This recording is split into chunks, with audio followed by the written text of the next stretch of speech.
आप सुन रहे हो दीपक दीवाना के आवाज में। प्रेजेंटेड बाय मोनाबिक म्यूजिक।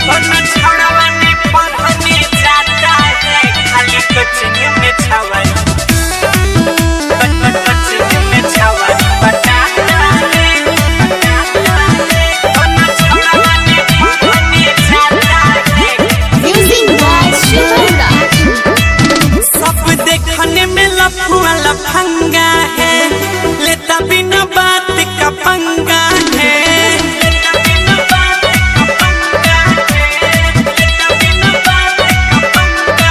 वे सब देखने में लफुआ लफंगा है, लेता बिना बात का पंगा है। साला देखते ही नया लड़की के पीछे पहाड़ जाता है। खाली छोड़ी बटाता है। जितना स्टूडेंट है वो बताइए कोई पढ़ता है? सब लोग खाली छोड़ी बटाता है। कौन छोड़वा ने पढ़ने जाता है, खाली कोचिंग में छावरी बटाता है। कौन छोड़वा ने पढ़ने जाता है, खाली कोचिंग में छौरिया बटाता है।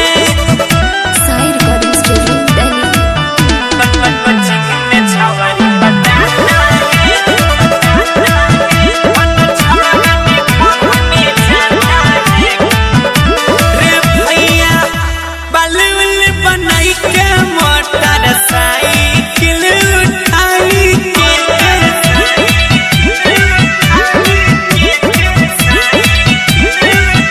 रे भैया बलुल बनाई के मोटर साइकिल उठाई के।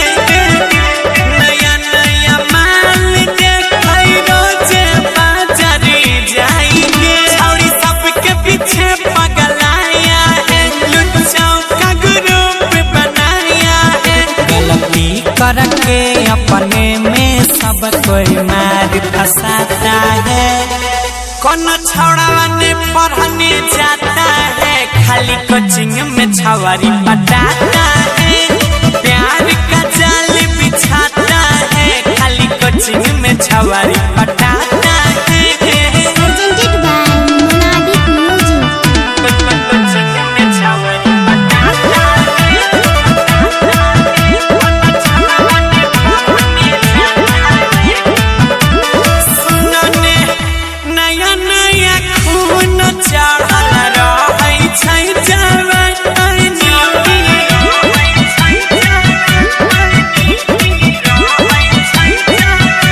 कि कहियो नया नया खून चढ़ल रहै छै जवानी। दम नहीं धरै छै जब तक छुटि जाइ नहीं पानी। सुन सनी गौरव कहता है, लड़की के फेरा में जो रहता है। गुडुलक ये गलत है, आगे चल के वो पछताता है। मल्लिक राकेश न पढ़ने जाता है, खाली कोचिंग में छवारी पटाता है।